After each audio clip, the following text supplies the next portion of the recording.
Hello, Linda.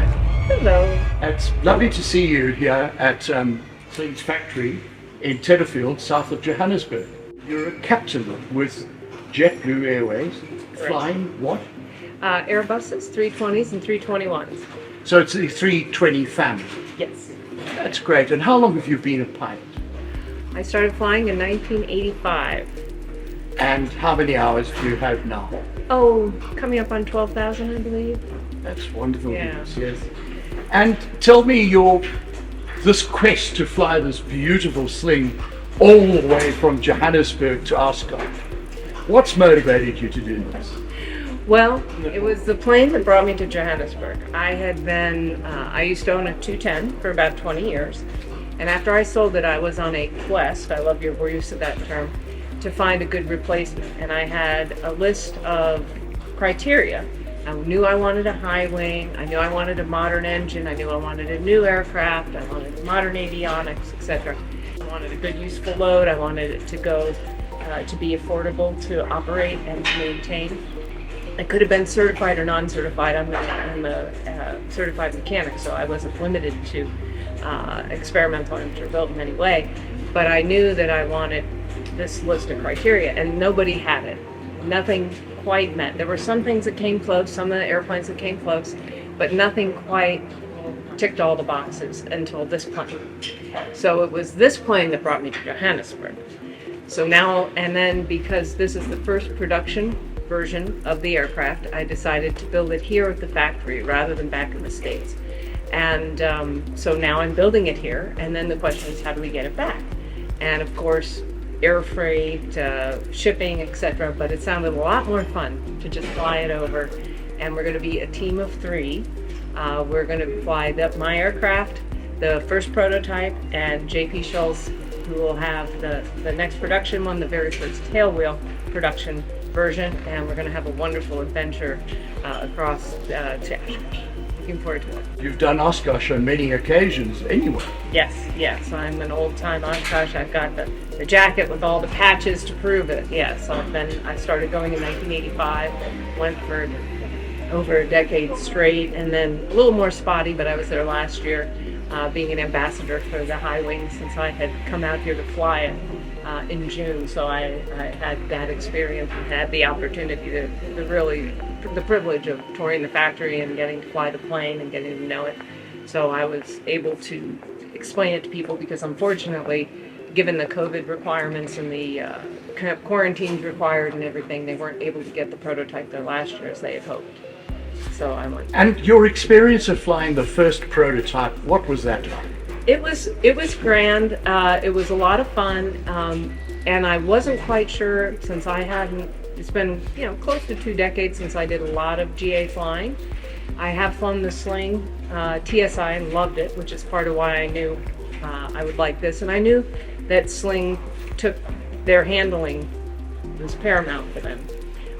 So the first time I flew the prototype back before they'd made some modifications, it was a little. It was a little squirrely. I mean, there were things that needed to be improved, and they did it. And I knew that Sling was going to make it right, and in fact, they have. The prototype flew the way you might expect a prototype to fly, and they made some various tweaks to the airframe and the design, and now it flies tremendous. It's just a dream to fly. It really is. It's responsive. It's just great. And it can carry a fair payload. It can, over 1,000 pounds useful load. Well, we'll see. I've really decked this out, so once we finish it and we do the weight balance, we'll see what we have left. But we're expecting it to be a good, solid 4 plays, carry stuff. My husband and I like to go on adventures and camp, and so it'll be great, easy to get things in and out of, thanks to the high wing design. And we're looking forward to a wonderful grand set of adventures in this aircraft. And on behalf of the South African group who's coming to Oshkosh, I believe there are 90 of us this year in the campsite. The campsite's known as Kamp Blokkerfontein, which in English or American means squatter camp. In America you would call it a trailer camp, trailer trash camp.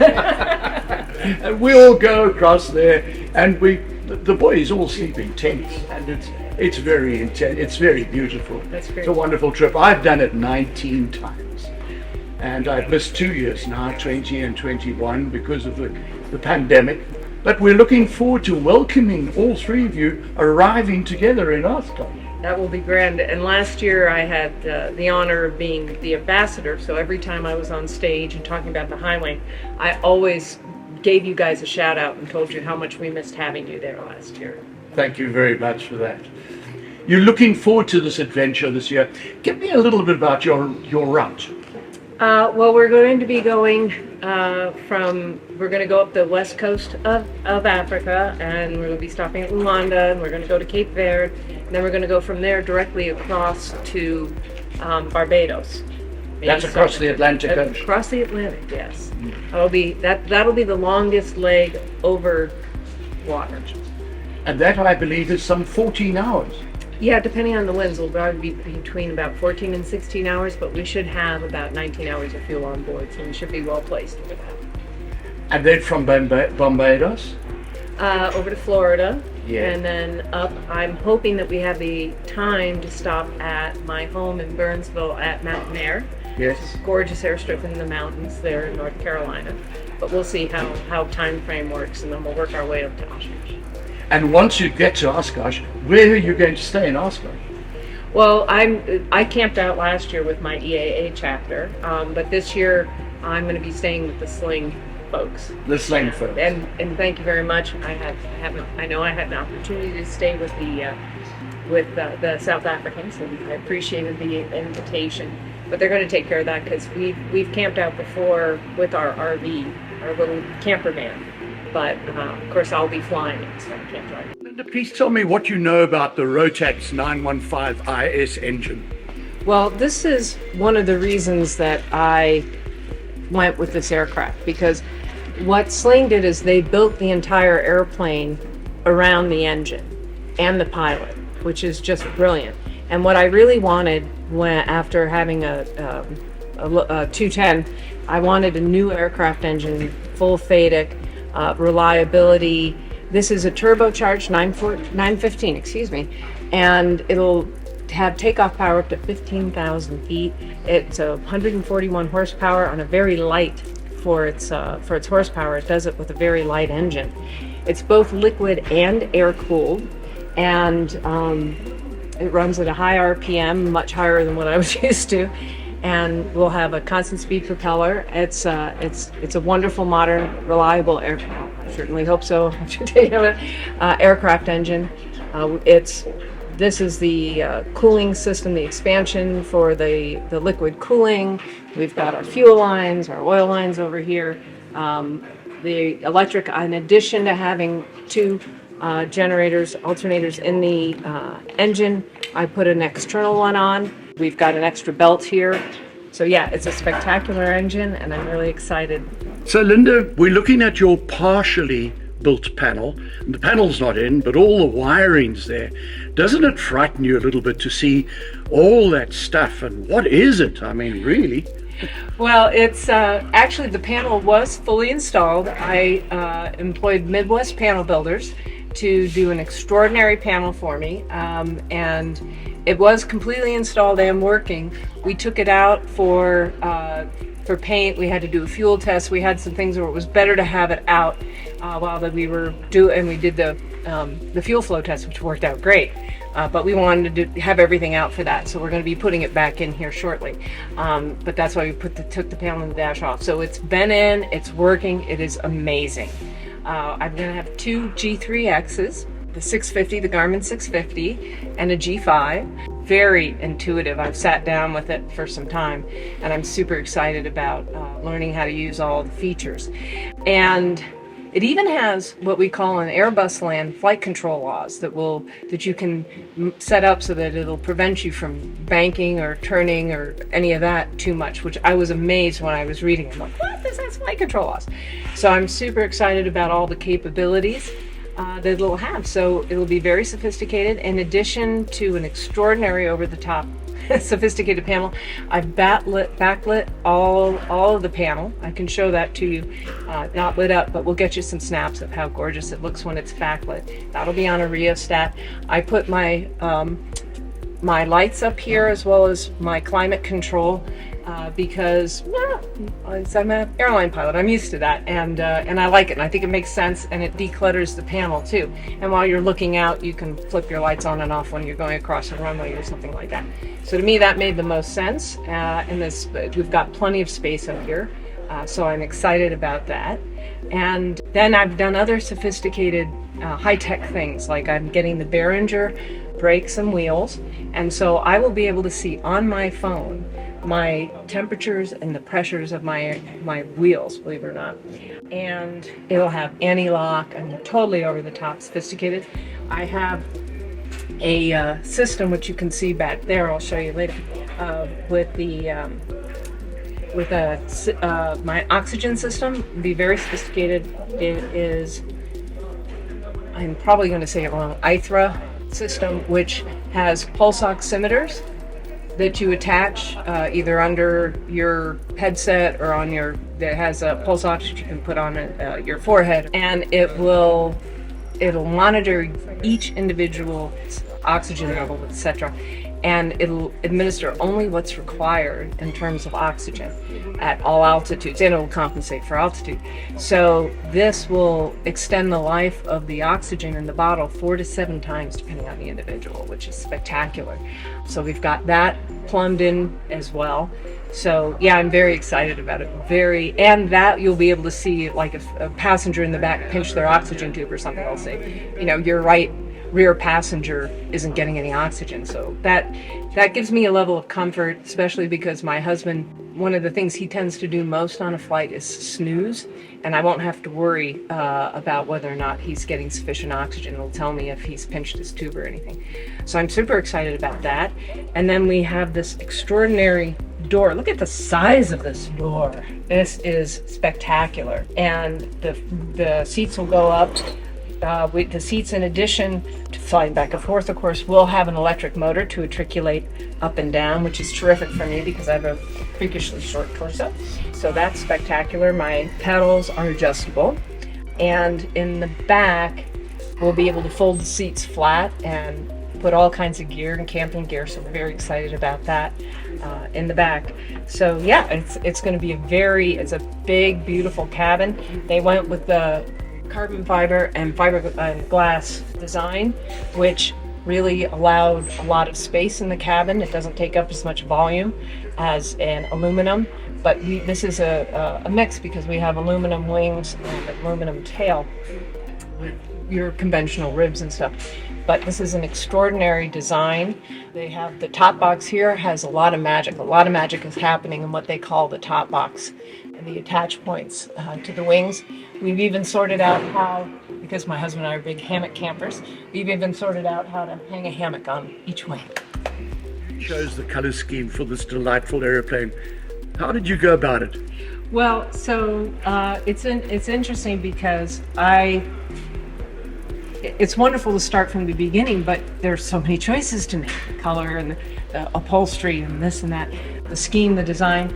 I employed a company called Scheme Designers, and what's interesting was that I searched the internet for the paint scheme that I found most motivating and most spectacular, and I chose that. And interestingly, recently I went back in my records and found out that I'd chosen this 7 years ago when I was looking at another aircraft, which I decided not to purchase. So that's funny.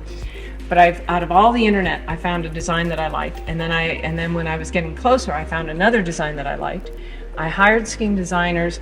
They assigned me to an artist, so I sent her these 2 ones to get her motivated, to show her what I enjoyed about some bold, exciting paint schemes. And it turned out she had done both of those designs herself. So that was terrific. So we worked with it. I wanted to have something that took advantage of these beautiful wings, and unfortunately it's kind of hard to see while it's sitting on the ground, but the design on the wings is really spectacular and sort of bird-like and goes with the flow and takes advantage of these gorgeous wings with the dihedral. And then So then interestingly, the colors were like the hardest part of the entire build, was choosing the paint colors. Very hard to do. What you can't see inside here is that this, what looks like black when it's out in the sunshine, has this beautiful purple sort of eggplant fleck to it. And yeah, so it was not easy to do. Frankly, I was looking for sort of a green tealy color, having a hard time. MIPA, who is the manufacturer of the paint colors that they utilize here, has some of the most extraordinary colors. It's amazing. And so I'm very delighted with the way this has come out. There's an orange that will be highlighted. It's highlighted on the wings and a little bit here, and I'll pick that up in the interior as well. So yeah, I'm very excited. I think it's beautiful. And they've done an incredible job. They've done an incredible job here with the paint. They've done a lot of this. For the tail, they used some masks that they had printed from the design, but all of this was hand done. They put all the design on by hand. An incredible team put this together, and yeah, Oscar did the design meticulously with all the detailed schematic that scheme designers provided them, and I'm just so thrilled with the way it's come out.